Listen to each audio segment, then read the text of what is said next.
बहुत सारे लोग ना इस चीज को लेके कंफ्यूज हैं कि गवर्नमेंट ई मार्केट प्लेस के ऊपर कितने टाइप के टेंडर हैं और हर एक टेंडर का मतलब क्या है या फिर पर्पस क्या है या फिर किस यूज में उसको लिया जाता है।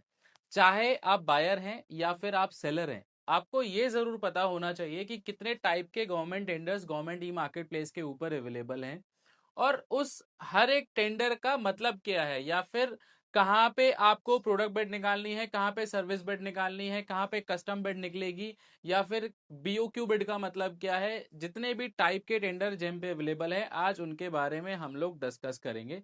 डिटेल में बताऊंगा कि कहाँ पे जाके आपको पहले देखने को मिलते हैं कि कितने टाइप के टेंडर जेम पे अवेलेबल हैं और उनका मतलब क्या है।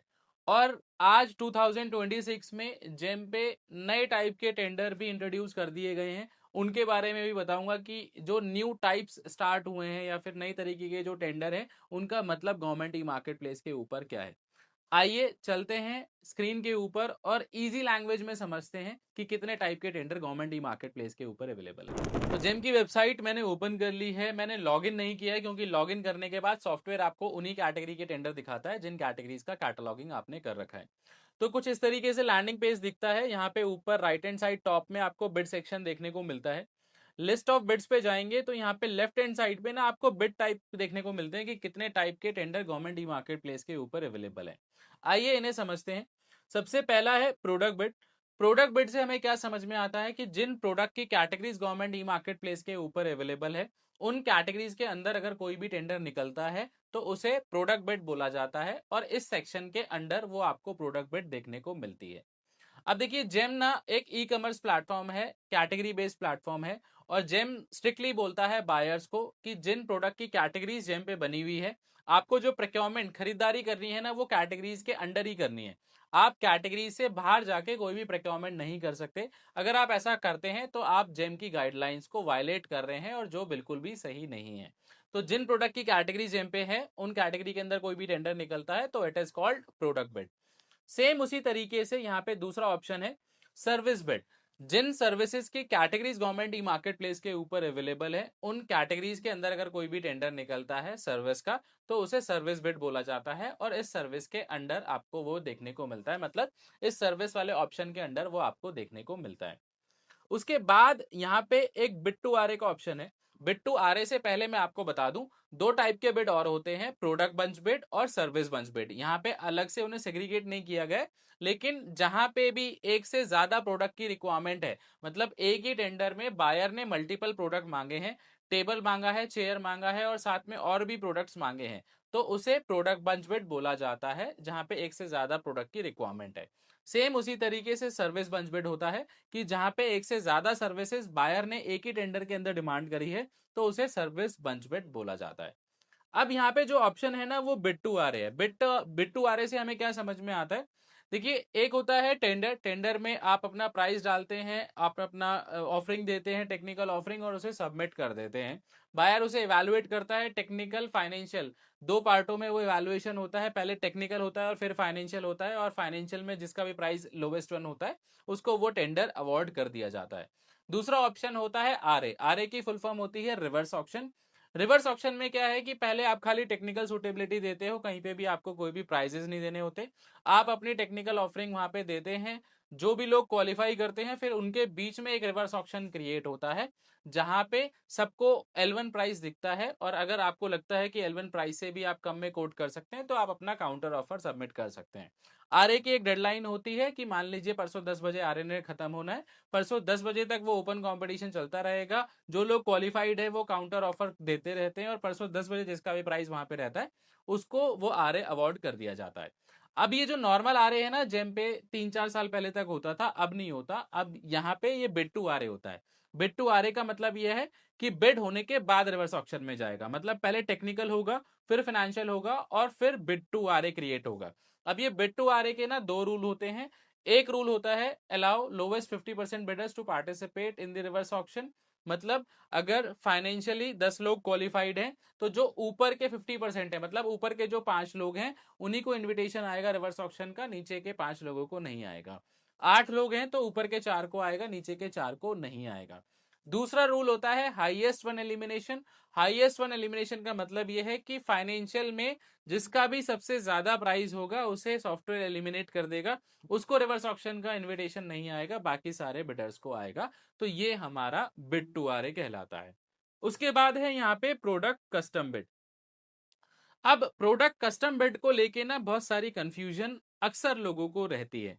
देखिए, कस्टम बिड उन चीजों के लिए होती है जिन प्रोडक्ट की categories government e market place के ऊपर अवेलेबल नहीं है। देखिए, ऐसा नहीं है कि अगर कोई कैटेगरी है और कैटेगरी के अंदर कोई स्पेसिफिकेशन आप एज अ बायर चाहते हैं और वहां पे नहीं है, तो आप उस प्रोडक्ट की कस्टम बिड निकाल सकते हैं। ऐसा बिल्कुल नहीं है। देखिए, बहुत सारे प्रोडक्ट की कैटेगरीज ऐसी हैं जो जेम पे अवेलेबल नहीं है। उस केस में बायर को ऑप्शन दिया गया है कि जो भी आपको प्रिक्वायरमेंट करनी है वो कस्टम बिड के थ्रू आप कर सकते हैं।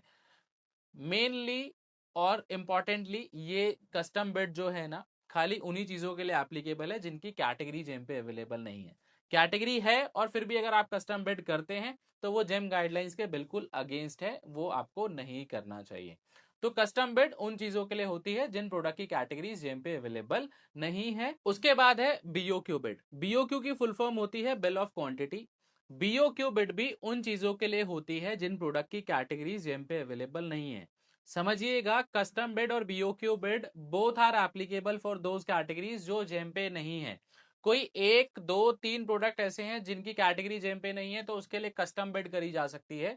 लेकिन बीओक्यू बिड बल्क प्रिक्योरमेंट के लिए यूज में आती है, जहां पे आपको 5 या 5 से ज्यादा आइटम ऐसे हैं जिनकी कैटेगरी जेम पे अवेलेबल नहीं है, तो उसके लिए आप बीओक्यू बिड कर सकते हैं। बीओक्यू बिड क्रिएट करने के लिए मिनिमम 5 आइटम्स की रिक्वायरमेंट होती है। मिनिमम 5 प्रोडक्ट ऐसे होने चाहिए जो जेम पे जिनकी कैटेगरी नहीं है। ध्यान दीजिएगा कि वहीं पे एप्लीकेबल है जिन प्रोडक्ट की कैटेगरी जेम पे नहीं है। कैटेगरी है तो उसे आप बीओक्यू बिड में या फिर कस्टम बिड में नहीं कर सकते। उसके बाद यहाँ पे ऑप्शन है रेट कॉन्ट्रैक्ट। रेट कॉन्ट्रैक्ट जैसा आप लोग जानते हैं, बहुत सारे लोगों को पता होगा कि बहुत ही हाल ही में ही रेट कॉन्ट्रैक्ट को जेम पे स्टार्ट किया गया है। जिन लोगों को नहीं पता तो उनको बता देता हूं कि रेट कॉन्ट्रैक्ट्स के टेंडर भी गवर्नमेंट ई मार्केट प्लेस के ऊपर अब पब्लिश होने लग गए हैं, जैसे कि आप देख सकते हैं कि ये टेंडर निकले हुए हैं।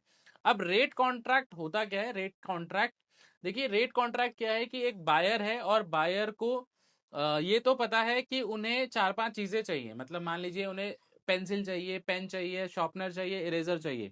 बायर को ये तो पता है कि मुझे ये 4 प्रोडक्ट चाहिए, लेकिन उनको ये नहीं पता कि उनको कितनी क्वांटिटी में चाहिए, और पूरे साल उनको इन चीजों की रिक्वायरमेंट होती है।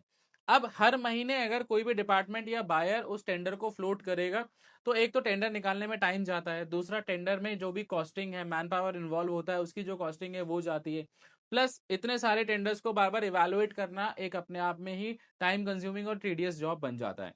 तो बायर क्या करते हैं, स्टार्टिंग के मतलब ईयर के स्टार्टिंग में ही एक रेट कॉन्ट्रैक्ट कॉल करते हैं और आपको बताते हैं, बिडर्स को बताते हैं कि हमें इन 4 आइटम्स की रिक्वायरमेंट है और पूरे साल हमें चाहिए होगा, लेकिन क्वांटिटी हमें नहीं पता।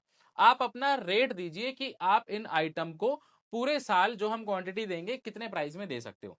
तो आप क्या करते हो, वहां पे ना आप रेट सबमिट करते हो कि मैं पेंसिल 2 रुपए में दूंगा, शार्पनर 4 रुपीज में दूंगा, पेन 10 रुपए में दूंगा, और जो भी आइटम है उसका आप रेट देते हो। अब मान लेते हैं कि आपने जो वहां पे रेट दिया वो फाइनलाइज हो गया एक पेन का 10 रुपए। फिर पूरे साल वो जो बायर है, वो जो डिपार्टमेंट है, जितनी भी क्वांटिटी आपको देंगे, मतलब 100 क्वांटिटी 200 क्वांटिटी उस पेन की, तो आपको 10 रुपए में ही सप्लाई करनी है। फिर चाहे मार्केट में उसका प्राइस इंक्रीज हो या फिर डिक्रीज हो, मतलब अगर 10 रुपए से 12 रुपए अगर उस प्रोडक्ट का मार्केट में प्राइस हो गया तो आपको 10 रुपए में ही देना पड़ेगा।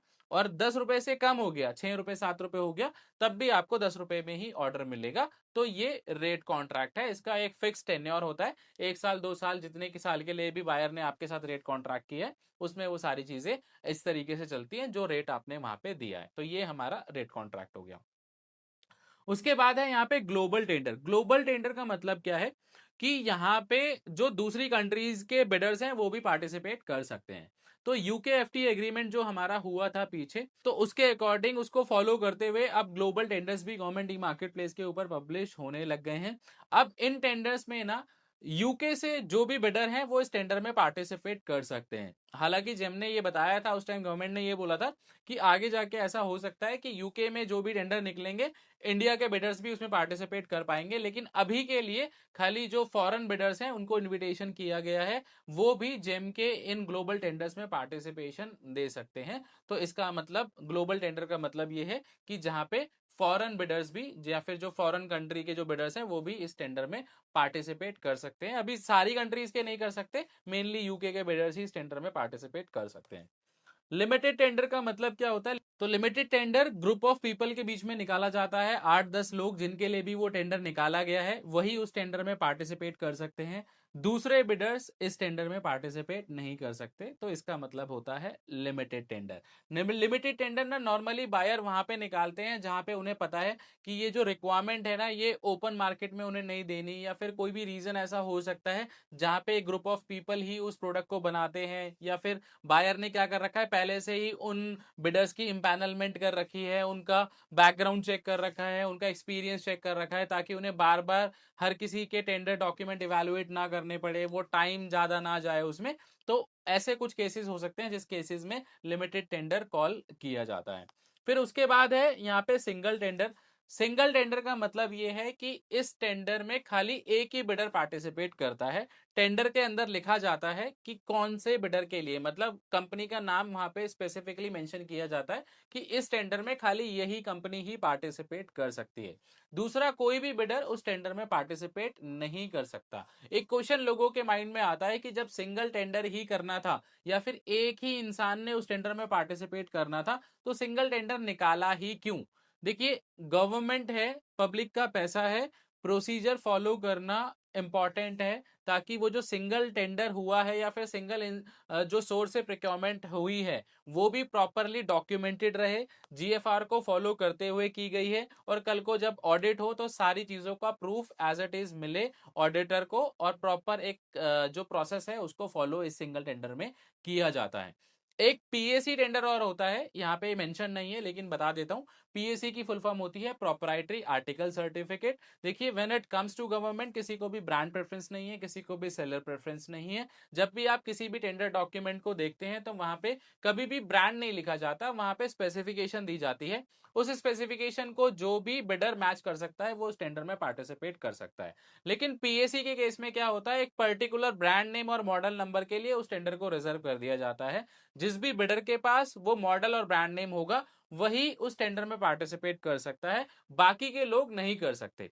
अब ऐसा हो सकता है कि वो जो ब्रांड है और मॉडल नंबर है वो 10 लोगों के पास है, 5 लोगों के पास है, 20 लोगों के पास है, तो जिन भी लोगों के पास है, चाहे 5 है, चाहे 10 है, चाहे 20 है, वो सारे ही पार्टिसिपेट उसमें कर सकते हैं। तो अक्सर लोग ना लिमिटेड टेंडर और इसमें पीएसी में ना कंफ्यूज हो जाते हैं। लिमिटेड टेंडर में मतलब ये है कि जो कंपनीज को डिफाइन किया गया है, जिन कंपनीज को कॉल किया गया है, खाली वही पार्टिसिपेट कर सकते हैं, उनका ब्रांड से कोई लेना देना नहीं है, ब्रांड वो कोई भी ऑफर कर सकते हैं। लेकिन when it comes to PAC, PAC में वहां पे मॉडल नंबर और मेक स्पेसिफिकली स्पेसिफाई कर दिया जाता है, वहां पे वही पार्टिसिपेट कर सकते हैं जिनके पास वो मॉडल नंबर और मेक है, बाकी के लोग पार्टिसिपेशन उसमें नहीं दे सकते।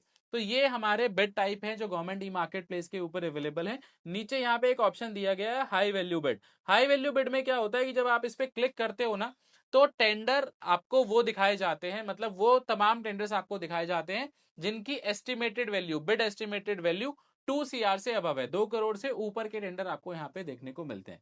हालांकि ये मैं नॉर्मली बताता नहीं हूं क्योंकि बहुत सारे टेंडर्स ऐसे होते हैं जहां पे बिड एस्टिमेटेड वैल्यू डिस्क्लोज नहीं की जाती।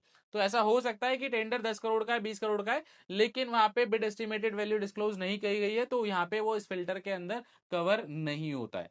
तो ये हमारे बिड टाइप हैं जो गवर्नमेंट ई मार्केट प्लेस के ऊपर अवेलेबल है। तो ये था हमारा आज का वीडियो बिड टाइप्स के ऊपर कि कितने टाइप के tender government e market place के ऊपर अवेलेबल है। कोई भी दिक्कत परेशानी है आपको तो ईमेल आईडी मेरा डिस्क्रिप्शन में दिया हुआ है, आप कमेंट करके अपना सजेशन भी दे सकते हैं। और अगर किसी भी टाइप के टेंडर के ऊपर अगर आप चाहते हैं कि मैं वीडियो लेके आऊं तो कमेंट करके ज़रूर बताइएगा। मैं कंप्लीट एक एंड टू एंड वीडियो लेके आ जाऊँगा जहाँ पे टेंडर पार्टिसिपेशन प्रोसेस को भी हम लोग समझेंगे। वैसे तो ऑलरेडी मैंने चैनल पे बहुत सारी वीडियोज़ टेंडर पार्टिसिपेशन से रिलेटेड डाली हुई हैं, लेकिन अगर आपको लगता है कि नई वीडियो की ज़रूरत है तो कमेंट करके ज़रूर बताइएगा।